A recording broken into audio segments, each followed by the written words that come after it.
Hello. I keep trying to do reels on Instagram and they're just not long enough. So I'm gonna go through my crystal collection and some of the meanings that they have to me and some general meanings that can help you guys.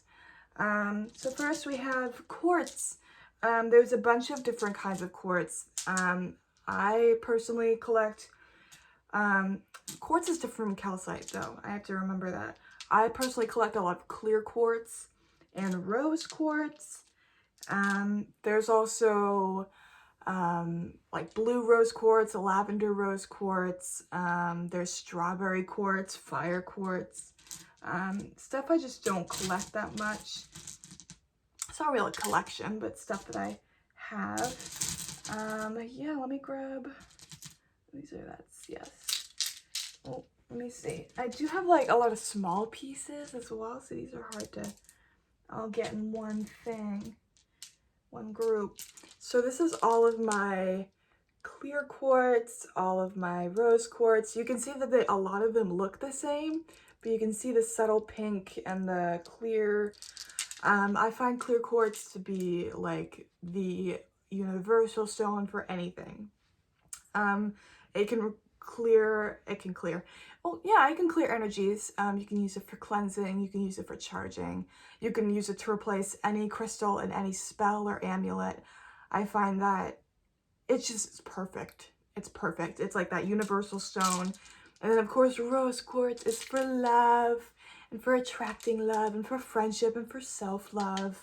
So I have a lot of that. And then let me go into my orangish, yellowy stones, which I don't have a lot of. This is not all my collection. I have like a bunch all around all the time. Let me see. Yeah. So I have some honey calcite. I'm not sure a lot of the properties of honey calcite, but when I look at it, it looks like the sun to me.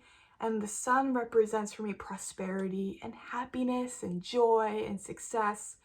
And it's just so beautiful. And it's just, I love this tumble. I have a lot of peach moonstone, which is different from rainbow moonstone. Rainbow moonstone is actually white labradorite. Peach moonstone I associate with a divine feminine and feminine energy and motherly energy. It's related to love and childbirth and motherhood. Yes, this is more actually, yes, this is also peach moonstone. This is, I actually don't know what this piece is. It looks like quartz. This is a piece of citrine. I don't believe this is natural citrine. Citrine is associated with abundance and success and prosperity. Citrine is actually heat-treated amethyst. A natural citrine is more clear, less yellow. I'm trying to find... Anyways, I have some too. I mostly collect tumbles. So I have some pieces of citrine here. And my jar looks cool because it's all like white and pink and yellow. And then I'll grab some of my green stones. The green stones are some of my favorite stones I have. I don't call them green stones. I call them by their name, but some of these I just can't tell which are green or not. I think that's all the green for now. I have moss agate. I have a very difficult time deciphering between moss agate and tree agate. It's one type of agate. I find moss agate helps me ground myself and connect with my body and connect with nature. And it does really look like moss and lichen if you look at it. I have unakite, which is not everybody's favorite stone, but it's this green and orange. And this is a personal stone for midwifery and for childbirth and for motherhood. It fosters healthy emotions and connecting with other people. I have some malachite here, which is a stone of transformation. If you want something like moldavite, but you're a super beginner and you don't want to get into that, which I don't recommend getting moldavite if you're a beginner. I don't even have moldavite. I recommend malachite. It's a stone of change and transformation and power. I love it. It's a beautiful banding too. I also have bloodstone. I associate bloodstone with a lot of voodoo and hoodoo, like African American and African and Haitian practices. And those kind of practices remind me of power and ancestries. Bloodstone is also it helps to clear your blood from what I've heard. I don't use it a lot in my practice. Same with amazonite. Or Amazonite, and I call it Amazonite. It's this like nice teal. I don't like it a lot, so I don't know that much about it. If I could associate it with anything, again, I would associate it with the earth because it looks like a pool, you know. And then I have probably my least favorite, because this is also man-made. I don't know why I picked it up, but I guess it was in my pile. Goldstone, you can see because it's golden, it's stony.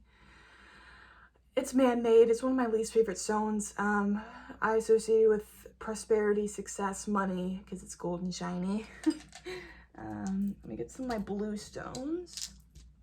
I have a lot of blue stones and some blue-ish stones. Oh, I have more unakite here. I have this big chunk of quartz I found on the beach once. So, yes. I believe, I can't tell if this is black or blue, but I'm pretty sure this is black tourmaline. This is a classic. 3 crystals I recommend for beginners are clear quartz, black tourmaline, and rose quartz. Black tourmaline is perfect for absorbing negative energy and also blocking negative energy. It's perfect for protection. I have this really neat, like kind of like rectangular cubic labradorite tumble. It is technically a tumble. I can't find the flash, but I love labradorite. Like malachite, it's a stone of transformation, but it's more associated with intuition and psychic abilities and divination. And then I have angelite, which is this nice, it reminds me, some people get it confused with blue chalcedony and blue calcite. This is tumbled. Angelite is great for divination and connecting with your higher self, as well as angels and the other side. I left some of this at my grandfather's grave. This is a very tiny chunk of sodalite or lapis. I think it's sodalite, but I don't remember where I got it. And then my first ever crystals I've ever got were opalite. And I think this is originally the first ever crystal I've gotten, which is opalite. Opalite is man-made and man, you know, forged. But from what I remember, it's associated with creativity. And I also associate it with intuition just because it's just so shiny and fun. And then I have this turquoise. I'm not sure if it's real turquoise or fake turquoise. I've had it for so long. So I don't really know what it's associated with. Let me grab just the rest of these stones and see what's going on here. I also have some shells that I put in this jar as well. So let me just grab the rest of these stones before my battery runs out. Okay, so I have this, what I mentioned earlier, rainbow moonstone, which is white labradorite. This is represented, this represents intuition, motherhood, attracts love. I love moonstone. This is lepidolite. Lepidolite actually has lithium in it, which helps stabilizes your emotions, and it's pretty purple. I love it a lot. This is, I'm trying to see if it has a flash. Yes, this is also another labradorite tumble. This is Tiger's Eye. I love Tiger's Eye. If you've ever seen Practical Magic, the movie, you'll know what Tiger's Eye is. It's associated with luck, success, abundance. I love it so much. This is howlite. It's this white crackly stone. It helps balance your emotions. I like it a lot. Hematite. A lot of people have seen this because it can be magnetic. This helps me ground and connect with the earth a lot. I have amethyst or ametrine because this is more of a heat-treated amethyst. This is good for not only abundance if it's more citrine, it's good for intuition, it's good for sleep, it's good for anxiety. I love it. This is smoky quartz, a more deep and smoky quartz. It's associated with shadow work, intuition, and life after death. This is, again, another labradorite tumble. I have some more moonstone tumbles right here. This is sodalite, which is good for clear communication and brain power. This is a rock I found on the beach. And this is carnelian. I have more carnelian at my house. But carnelian is great for confidence and creativity and lust and power and expressing yourself. So this is all I have in this jar right here. This is what I've accumulated over the past 5 years, 6 years. It's not all of it. I have stuff strewn everywhere. And I definitely recommend checking out more in-depth books. I'm not an expert. I don't know all there is to know. So I definitely recommend doing more research. But those are my associations from what I've read.